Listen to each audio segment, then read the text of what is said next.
Hi friends, ఈరోజు నేను మీకు భద్రాచలం షార్ట్లోకి చూపించబోతున్నాను.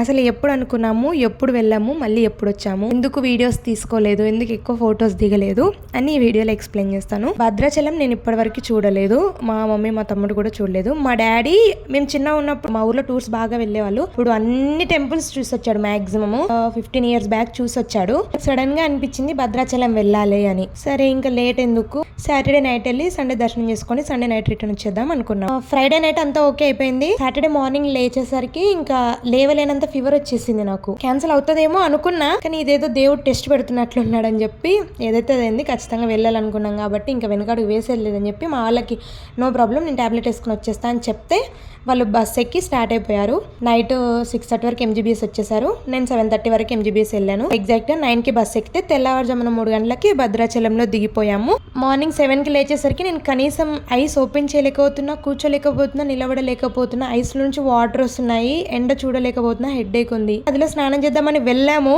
చేతులు కూడా పెట్టలేకపోయాను వాటర్ లో. ఏదైతే అదైంది దేవుడా అనుకొని నీళ్లు నెత్తిమీ చిలకరించుకొని బొట్టు పెట్టుకొని దేవుడి దగ్గర దీపాలు పెట్టేసి వచ్చేసా. మా తమ్ముడు ఒక 4 ఫోటోలు తీసాడు అంతే. వచ్చి కొంచెం తిని టాబ్లెట్స్ వేసుకొని వేడి నీళ్ళతో ఫేస్ వాష్ చేసుకొని డ్రెస్ చేంజ్ చేసుకొని లైన్ లో నిల్చున్నాం. చాలా లైన్ ఉంది, ఇంకా నేను నిలబడాలని మా డాడీ వాళ్ళకి అర్థమైపోయింది. స్పెషల్ టికెట్ పర్ పర్సన్ కి 100 రూపీస్ ఉంటుంది. 4 members కి 400 పే చేసి స్పెషల్ దర్శనానికి వెళ్ళిపోయాము. దర్శనం మాత్రం చాలా బాగా జరిగింది. గుడిలోనే మ్యూజియం ఉంటుంది. రామదాసు సీతారాములకి చేయించిన నగలన్నీ అందులో ఉంటాయి. మీరు వెళ్తే తప్పకుండా చూడండి. 5 రూపీస్ టికెట్. కింద అన్నదానం చేస్తారు, ప్రతి ఒక్కరు వెళ్ళొచ్చు. చాలా బాగుంది భోజనం, కడుపుండా పెడతారు. మీరు వెళ్తే అక్కడే భోజనం చేయండి. తర్వాత పర్ణశాలకి పర్ పర్సన్ కి 200 ఉంటుంది. 40 kilometers డిస్టెన్స్. అక్కడ గోదావరి నది, సీతారాములు ఉన్న గుడిస, రావణాసుడు సీతను ఎలా ఎత్తుకుపోయాడు, లక్ష్మణుడు గీత ఎలా గీసాడు, అవన్నీ బొమ్మలతో చేసి ఉంటాయి. సీతమ్మ వారు బట్టలు ఉతుక్కున్న నది, బట్టలు ఆరేసుకున్న రాళ్ళు, పసుపు కుంకుమ రాళ్ళు, వాళ్ళు తిన్న ప్లేట్ అన్ని అక్కడ ఉంటాయి. శ్రీరామచంద్రుడి సింహాసనం కూడా ఉంటుంది ఇక్కడే. అదంతా చూస్తుంటే సీతారాములు మన ముందు తిరిగిన చరిత్ర అంతా కళ్ళ ముందు కట్టినట్టు కనిపిస్తుంది. దీని తర్వాత లక్ష్మణుడు శూర్పణఖ ముక్కు చెవులు కోసిన ప్లేస్ కూడా లాస్ట్ లో ఉంటుంది.